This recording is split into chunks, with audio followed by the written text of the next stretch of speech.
Time right now, 8:12. Welcome back.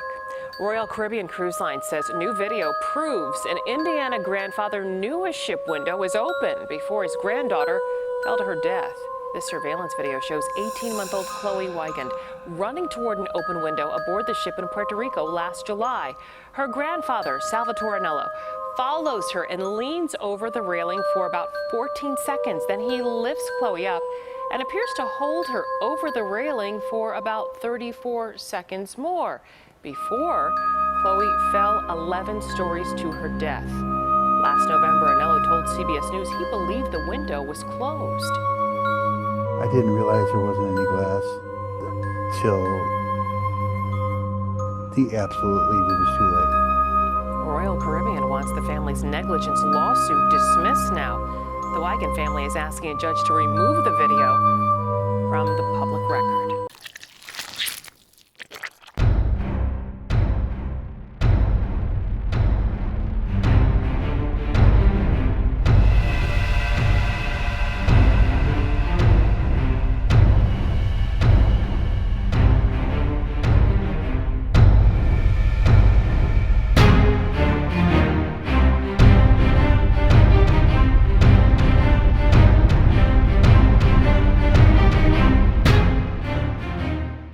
Hey guys, I'm Fancy. And I'm Colleen. And this is Murder by Design. So thanks for tuning in tonight, guys. We so love doing these Sunday Current True Crime episodes. On Fridays, we were originally sharing the replays of our radio show, but we've decided that the radio show is just not the right fit for us. But don't worry, we have something even better. To replace our Friday night replays, we'll be starting a missing person series. The first one will be out this Friday. It's one of the cases that has boggled our mind for a really long time. We're going to be talking about the Madeleine McCann case. And for those of you who don't know about this case, it happened in Portugal. Her parents were there on a holiday, and she went missing from their hotel suite while her parents and their friends dined like 100 feet away from the sleeping children. I don't even know why somebody would do that, but it's always... Go ahead. It's been one that's just makes me so mad. Oh, yeah. I can't believe parents would just leave small children alone in the hotel room while they went out, ate, and drank. I don't get it. The whole story doesn't make any sense to me. So we are going to go over all of that starting next Friday with our missing persons cases. We'll probably do a couple episodes on Madeleine, I'm sure. But if there are other cases of missing persons that you would like for us to cover, please send them to goodwivesdish@gmail.com, or you can drop them in the comments and we'll be sure to get back to you and try and cover your case. So tune in next Friday as me and Fancy dish all about it. Can't wait. That's a really good one. So tonight, though, we are talking about two different things. We're going to start off with talking about this cruise ship debacle with Salvatore and his little granddaughter, Chloe. And then we're going to kind of do a segue into some of the Chris Watts stuff because people have been asking us to talk about it. So we're going to talk about the Lifetime movie, what we thought of it, and a little bit about the case. I'll have to admit, I did not follow that case when it started because I don't know, there was just something about it that I just didn't want to be involved in it. And I think it was because I knew it was going to seriously infuriate me. Because I followed the Christian Longo case a long time ago, which is another one of the Family Annihilators. And that case just blew my mind. The Family Annihilators are ones that I don't get. I don't get them.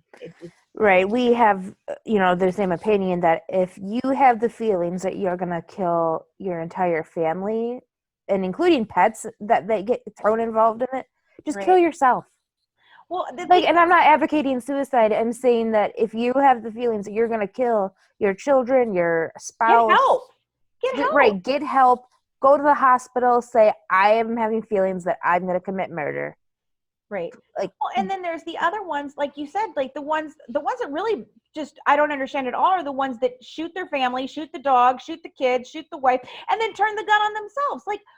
Just do yourself. Why didn't you just do yourself? Why did you have to take everyone with you?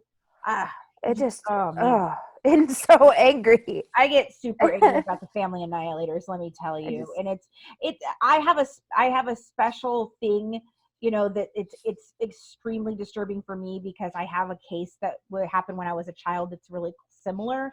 And I'll talk about that in a little bit here. But let's talk about Salvatore first and poor little Chloe. So, I mean, her parents live in Granger and her grandparents in how do you say that? I think it's Valparaiso. Valparaiso, Indiana? What?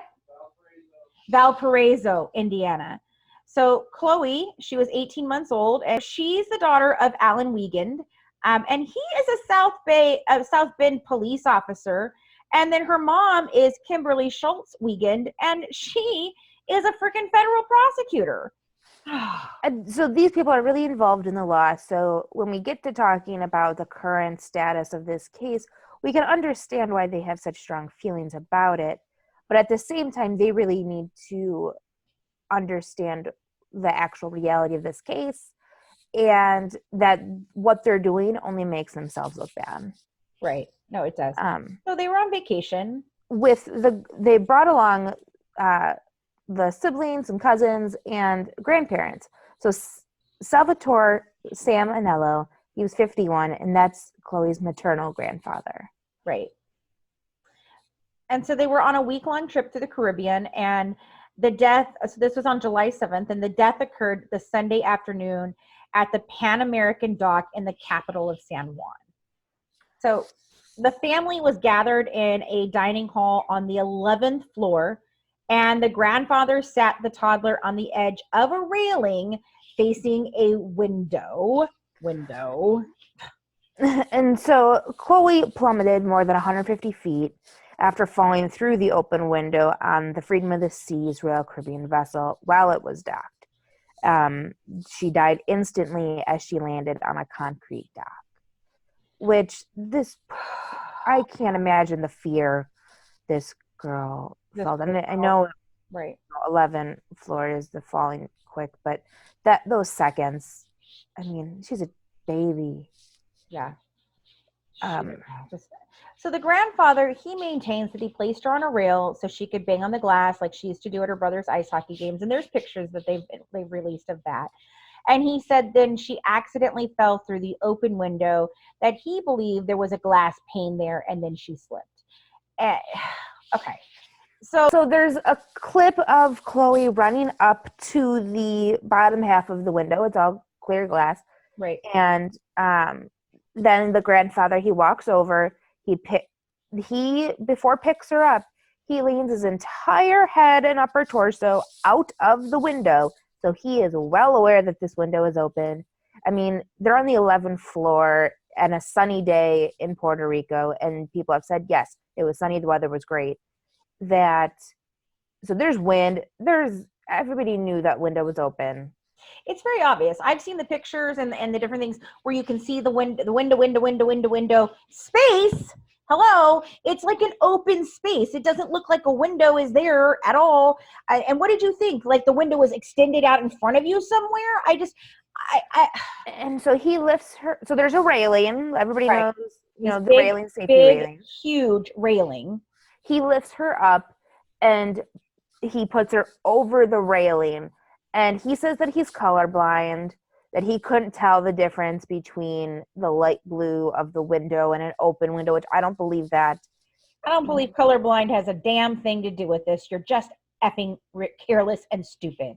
Right, you risk your granddaughter's life by putting her over a safety railing. Right. It's a safety railing. Like, okay, so what did you think the railing was there for? For you to jump up and down and do like somersaults on? Like, this is not gymnastics.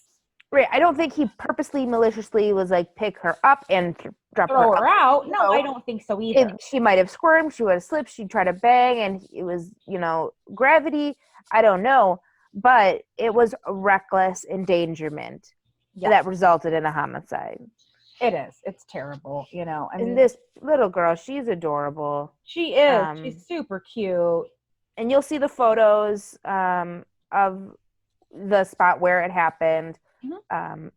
In this video, so you can be the judge of safety and the clearness of the glass. It's not like it was like a 4K display. No, you can really see. Okay, like I'm looking at it right now, and I can tell. Like you can see, this is pane, this is glass, glass, glass, glass, and there's a piece that goes in between, so you can see that the glass is like there. It's not like just straight glass all the way down. There's it's blocked off, so you could tell. I'm sorry, that is a bullshit excuse if I've ever heard one. Well, and like, why would you even think it was okay to do that? The purpose of a safety rail. Well, it's like the people that put their kids up over the things on the zoo, and then you know An animal. and an animal, and then I was livid when that happened, when the one happened near us, where the gorilla was shot because the kid ran and got in the thing. And I understood that that's what the zookeepers had to do, but it didn't need to happen. You should have been watching your child. It's the same kind of concept. Like there is a railing there. Why would you put your kid out over the railing? And they're claiming, well, there should have been signs, we didn't know. Are you stupid?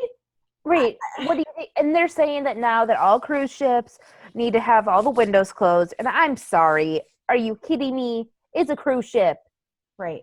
Like every single cruise line, and 90% of the passengers would be like, no, I want to open windows. We're on a cruise. Well, yeah, exactly. You want to be able to feel the fresh air. But on top of that, so what's the difference between that and a balcony? Like you can walk out on a balcony, so it could have happened off a balcony just as easily. Like, right, we were all outraged when Michael Jackson held a blanket over. Oh my God, blanket through the window. Yes. Over the yes, balcony. over Like, the balcony. we were all like, oh my God, you are going to drop this baby.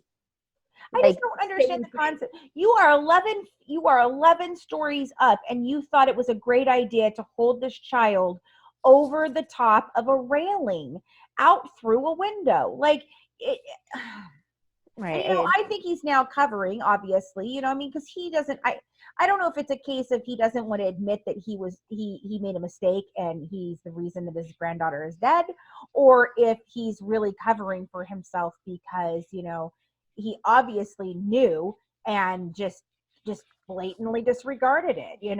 Well, his interview, I believe this fall, he had said, like, I blame myself. This was my fault. I am, like, he said he felt guilty. This was his fault. But now there's him and the family are saying, well, no, it's the cruise ship's fault. No, the cruise ship did not, have a sign that said, hold your child out of the window. You did it. Right.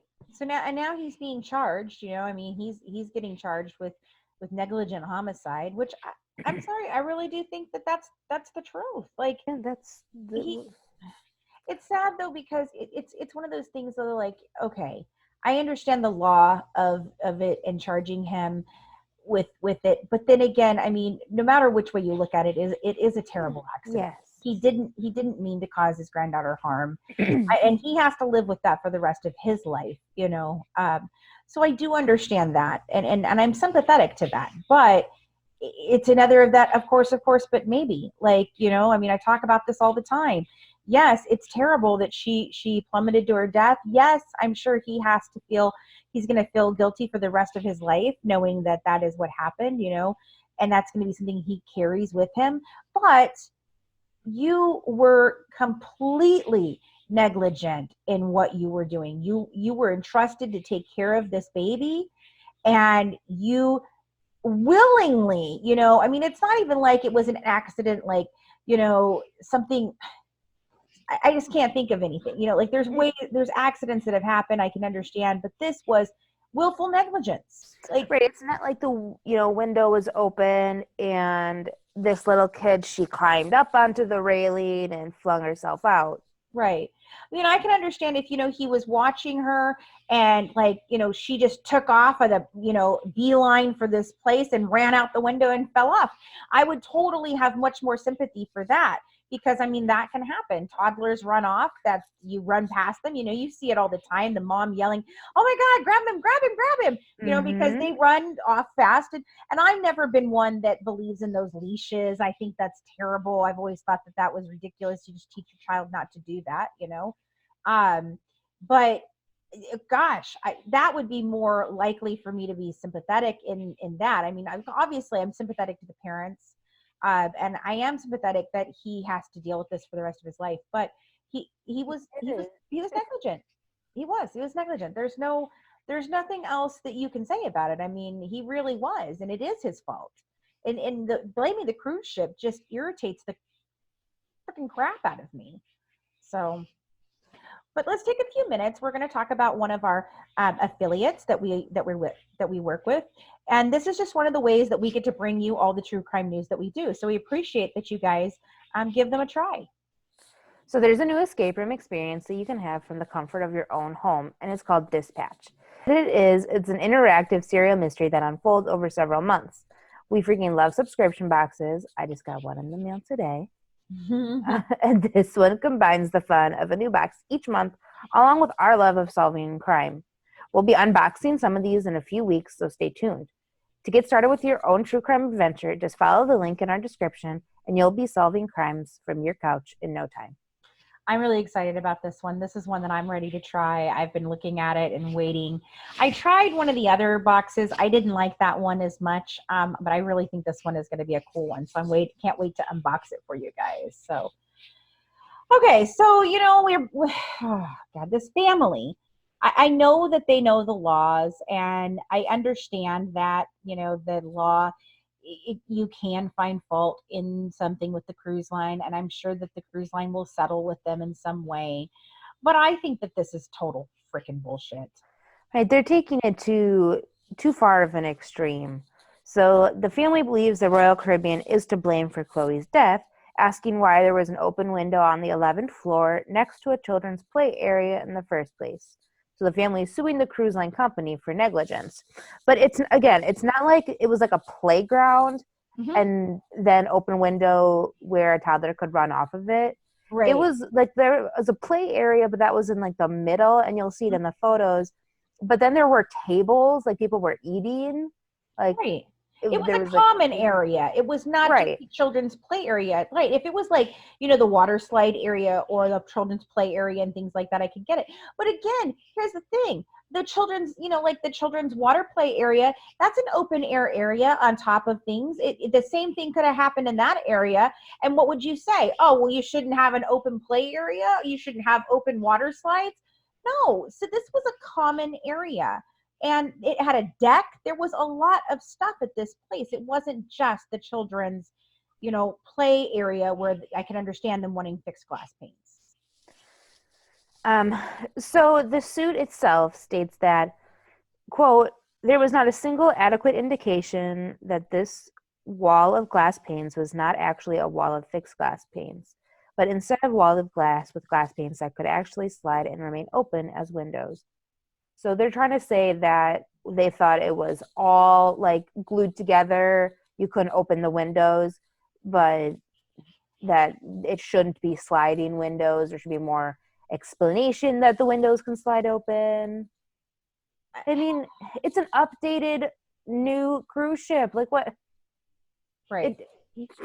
And then it goes on to say, for instance, none of the glass panes, which were mere feet from the kids' H2O zone, contained a warning, design decal on the glass, or anything to warn passengers, such as Mr. Anello, of the hidden danger that some of the glass pane windows in the middle row may slide open.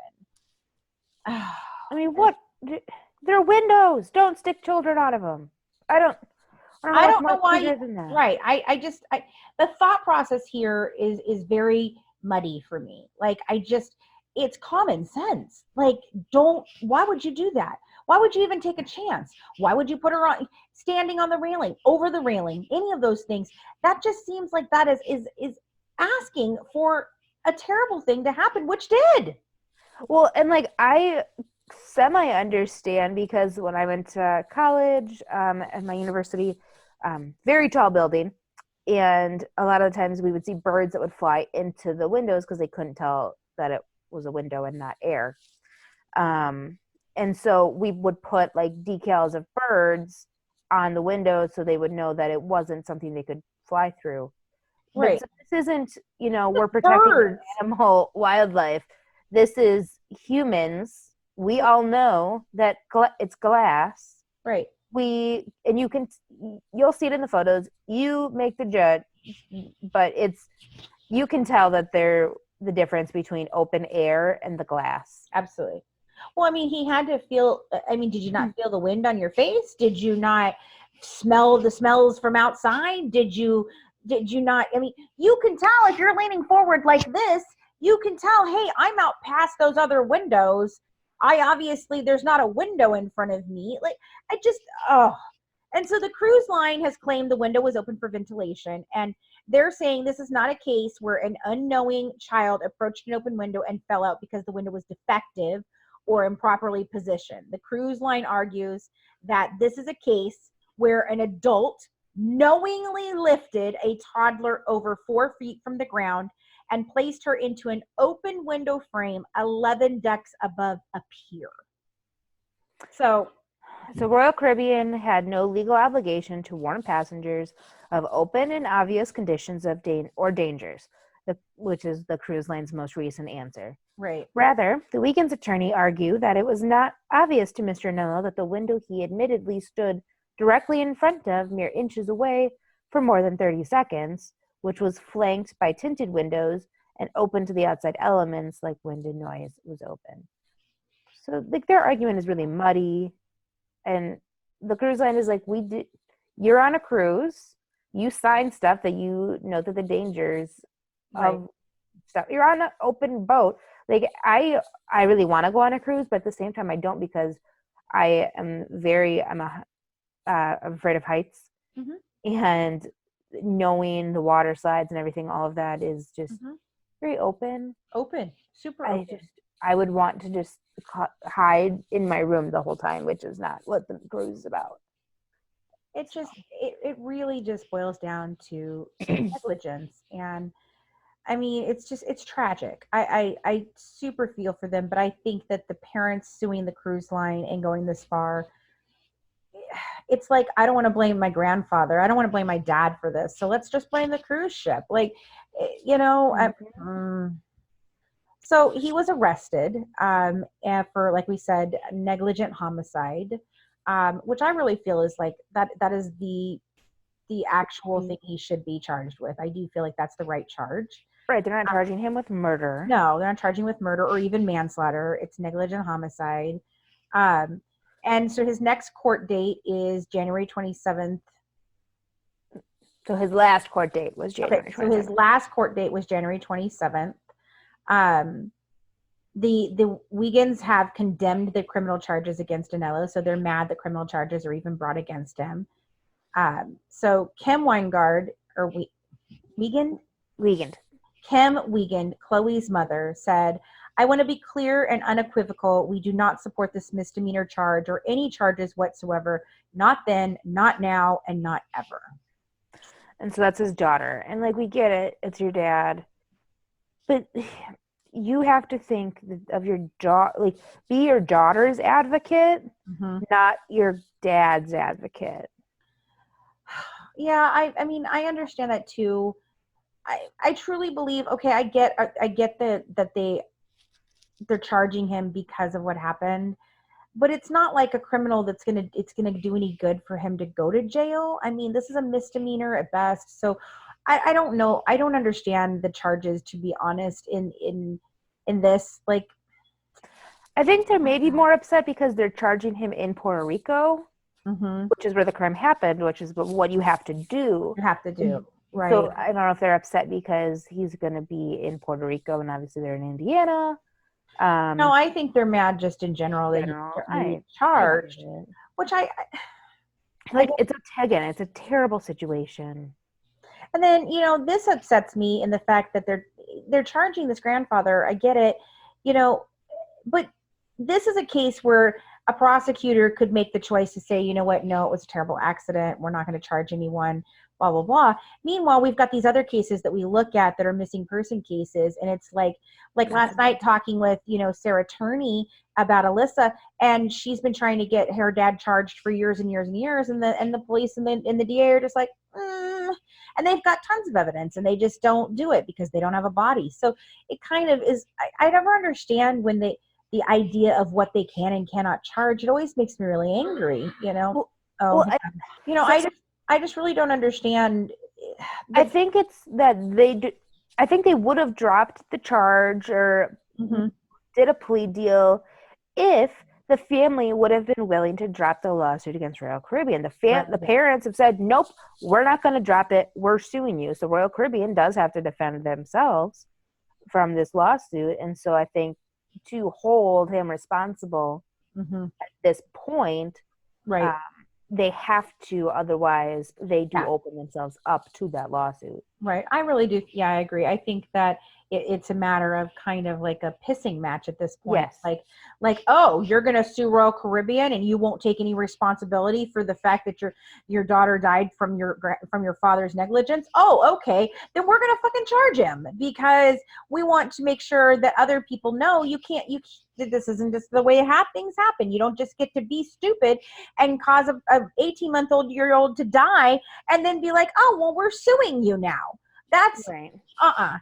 So on January 8th, Royal Caribbean put out the surveillance video that showed the 51-year-old grandfather leaning out of the open window for about 8 seconds, Right. moments before he lifted Chloe up to the window from which she fell to her death. But the family had accused Royal Caribbean of creating a false narrative by including surveillance video stills from only 2 of the 13 cameras in the area where the girl fell about 150 feet. So the family has filed a motion seeking to force the cruise line to release video from all 13 cameras. What would that do? It obviously shows that he's leaning out the window. So what does it matter whether you have 2 cameras or 13 cameras? What do you think one of those cameras is going to show he didn't lean forward? No. Well, right, and we can only speculate, but it could be that in the other angles, other families are in the camera. They can't really, show those families. There are children. There could be a family changing a diaper. There could be, little kids playing in the water zone. Those are things that you don't put out on the internet lightly. Right. No. And it was already dangerous to put this video out there because it shows him dropping the girl. Right. And then these parents, they go on, it's like a conspiracy theorist here. They go on, they're accusing Royal Caribbean Cruises of releasing deceptive surveillance images and allege in their preliminary response filed Wednesday in the U.S. District Court in Miami that the cruise line lied in its recent motion seeking the dismissal of the family lawsuit. So now we've got like a conspiracy theory going on here. Oh, this is just sad. Sad. It makes me want to drink.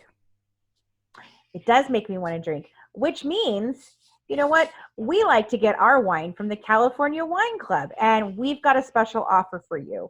If you click our link in the description below before March 31st, 2020, then you can save half off your first month when you join at any club level. And California Wine Club only works with small wineries, and they hand select 2 bottles of wine each month and ship them straight to your door. Now, you don't even have to go to the liquor store to have a sip of bubbly with us. How cool is that?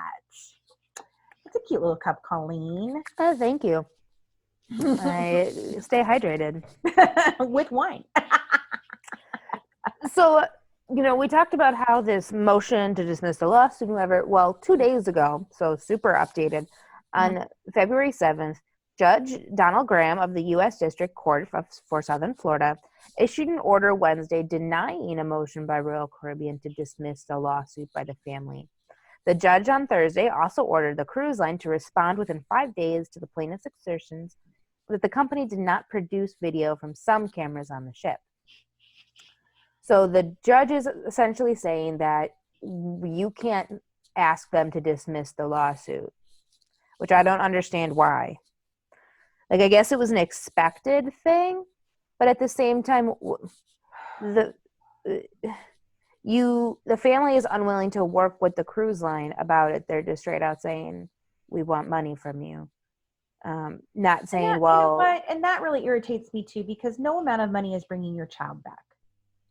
Like, seriously, no amount of money is bringing your child back. Right. How about work with them to advocate for your daughter on working with them to have more decals on the windows, have better signage, things like that. I could totally understand them saying, no, this is what we're working for. This is what we want. These are our demands. Our demands are that you have to have better signage. Our demands are that you make those windows permanently closed because they're so high up. Our demands. No, that's not what they're doing. They're asking for freaking money. Like I said, no amount of money is bringing your kid back. That's when my mom passed away. The doctor, my mom had been in California for many, many years, came up to Phoenix to live with us, and she passed away rather suddenly. Now, we knew my mom was sick, but we thought we had several years left, and my mom died within about a month and a half of her coming to stay with us. It was very sudden. She had a stroke, and we did not know that she had been having mini strokes for years. And the doctor, when she did the scan for the stroke, found that out and said, hey, she's been having these mini, tiny little strokes for years. And somebody should have caught this. Like, this should have been caught. Where was she being seen? And I told her, she was in California, and I wasn't down there, and I wasn't able to be there. And the doctor straight up told me, this is a case that you could really take to court, and I would stand with you, and you would win. And I had to think about that. Like, I sat and I thought about it, and I talked to my husband about it, and I talked to my friends about it. And at the time, my mother passed away. I was in a really bad place, like that was, it just was really hard for me. It was right before my 30th birthday. It happened right before Thanksgiving. So holidays were hard for me, but I sat down and I thought about it, and I was like, okay, what do I have to do to do this? So I've got to go to court. I've got to relive all of this. They're going to show all of the stuff about my mom. They're going to, I'm going to have to testify. Maybe I have to do different things. I'm going to have to look at stuff. This is going to be years of my life. Is this worth it? And truthfully, my husband and I decided no. And it would have been money that probably would have changed our lives, for the better. But I determined the same thing. No amount of money was bringing my mother back. And so I chose not to do it, because I just didn't want to go through it. And so for the family to be doing this and it really be made about money and not about, we want change, because if they really wanted change, then they would be out there pressing for laws and pressing for things to be done. And instead they're taking Royal Caribbean to court. And I think that that's the totally wrong move in this case. Like, I just think it makes them look really, really bad. Shitty. Yeah, really shitty. So, well, that's our little piece on the Anello case. And, our heart does go out to the family. We do feel for the family. I just hope that they can find it in their hearts to find a better way to deal with this whole thing. Maybe they'll have a change of heart at some point. I hope they do, because they really should be focusing on, what's the right thing, the justice that would be for our daughter, and how can we keep this from happening to other children, so. And if anybody who is connected to that family wants to help, say their narrative, right, they can always contact us. We'd love to interview them, or their media representative. We'd be happy to hear their side of the story and what their thoughts are on it. We have not reached out in this case. We do normally reach out. This one just was something that we wanted to talk about, because it was so current.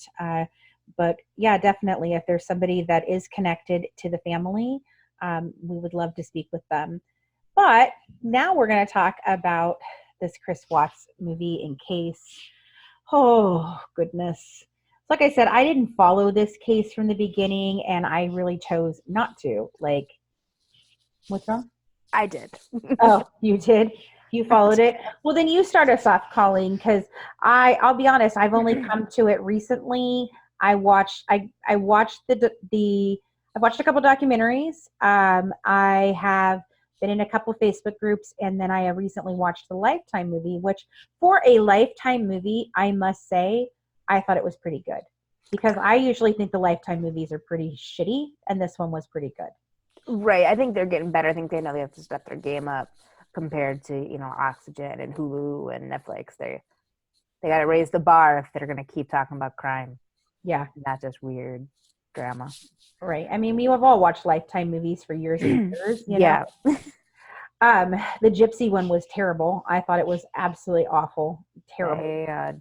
they just did a terrible job with that. I And think the blue hair was hilarious. hmm, And they have her wearing blue hair. yeah, I mean, Bad. it was bad. It was all the way around bad. It just didn't make any sense. But this one, I really felt like they did a great job of really sticking with what the story is. So if you guys don't know, the Watts family murders, it occurred on August 13th, 2018. So the reason I filed this case was because I was an adult. I was pretty much, I was working at Children's Hospital at the time. Mm-hmm. So anything to deal with kids and the Family Annihilators, really, we always talked about. And it occurred in Colorado, which I was also I went and saw my mom 2 months prior out in Colorado. Oh, wow. So I was really like wrapped up in it. So Chris Watts, the dad, he strangled his wife, Shannon, and then he smothered their daughters, 4-year-old Bella and 3-year-old Celeste. I have questions about that. I really do. I have questions about what happened with the girls.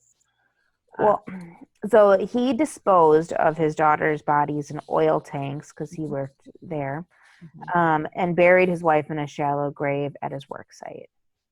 But like, who does that? Like, who takes them to their work site? Like, it was strange. But he got caught. So this case very much reminded me of our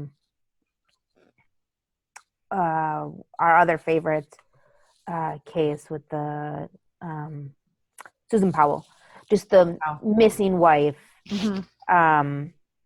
And so, but he got caught. So the friend was concerned that her friend was like not answering phone calls. She had been on a long extended vacation. They had been having some troubles in their marriage. And Shanann, I think it's Shanann. I've heard her dad say Shannon, but then I hear everyone else say Shanann. It is spelled oddly, so I don't know, but I'm going with Shanann here.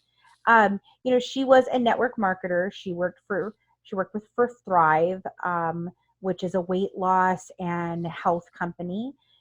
So and there have been actual accounts of other people doing crazy stuff because of what is in the Thrive things. And so she had the whole family on all of this stuff, and she documented their whole life.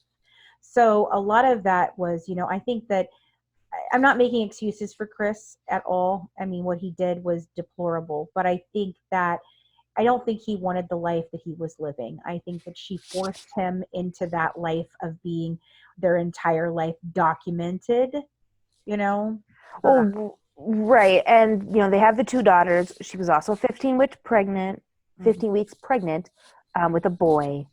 And so it was exciting, but then we found out later on that he was cheating on her, which of course they always are. And that was a weird situation. I think he was obsessed with that girl. Yeah. I think it was the obsession of she was like a free spirit, and she was, she was vivacious, and she had a job that was making money, whereas his wife had this thing that was just financially sinking them piece by piece by piece, and I think that he wanted out, and I don't think that he figured out how to do it right. There's questions as to whether the girlfriend was there or wasn't there. I was talking with our other host of our podcast, Christina, about this, and I said, it makes sense to me that she might have been there. I don't think the idea was to take the children's lives. I think that the part of the plan was he was going to have Shanann be missing, and eventually bring his girlfriend in, and he thought he would go on with his life. And I think one of the daughters happened upon something, and I think she might have been there to watch the kids. And I don't know. But so due to her kind of missing some reports, so the police went and did a wellness check. And the doorbell rang, went unanswered, and then Chris shows up. and he kind of like talks about it. He's like, oh yeah, she left. I don't know where she went. He was very odd about it. Like, there's the body cam footage. This did not seem, like a concerned husband, father that his kids are potentially missing. And then he's talking to the police officer on the body cam, and it's really funny, not really funny, but the neighbor has footage that was actually kind of pointed at the house, Chris Watts' house, and it really was very telling. He's moving some dark things that are in bags that seem wrong times. Those poor little girls. Well, here's what I mean, I'll be honest, I don't think that he strangled the girls. I think he put them in the bins, and I think they were alive when they went in the bins. I really do. That's my theory. I have a lot more to say about it. Christina and I are going to, talk about what our thoughts and the theories are when we do the podcast. We are going to do an entire series on Family Annihilators. We'll be starting off with Lizzie Borden. We'll cover Scott Peterson in that, which head to head with Colleen here. She believes he's innocent. I believe he's fucking guilty as the day is long. If anybody for Scott Peterson is watching this, please contact me. I'll be contacting some people myself because I would love to speak with you guys. So we're going to do a debate on that one because we just don't see eye to eye on that. And sometimes that happens. Our team is pretty good about, we do all push around our theories and our ideas, and we come to conclusions and we talk about it. But this is one that we just can't resolve, me and Colleen. So we're going to do a head-to-head. It'll be 2 or 3 nights. We haven't finally, we'll see how it comes out when we do the things, and it's going to be a fight to the end, and I'm going to win because he's guilty of sin. So I'm slowly already convincing the members of our team, and you're convincing them that there's a question. You're not right. Yeah, well, innocent. And I'm okay with reasonable doubt, man. Reasonable doubt. I might be able to give you reasonable doubt, but from everything I've seen, I truly do believe he's guilty.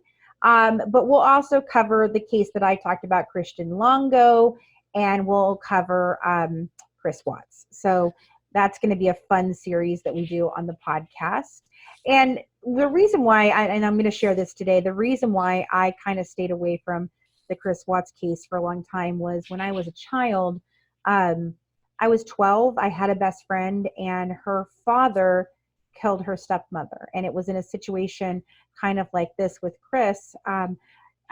Everybody's talked about how Shanann was very, bossy, and she nitpicked at him, and she was very mean to him a lot of times publicly. And it was the same thing with this situation. Now, I loved Sue very much, the mother. I was very close to both the children. So she had a son, and then Robert had a daughter, and I was close with both kids. We were in children's theater together, and I was actually supposed to be at their house the night that the murder happened. I got grounded and I didn't go. And so Robert was, the best dad, the best guy. He was a firefighter. You just never would have thought. He was very soft-spoken, very kind-hearted, always helping people, always taking the kids out and doing stuff with them. Just devoted father. And Sue was a very strong-willed woman.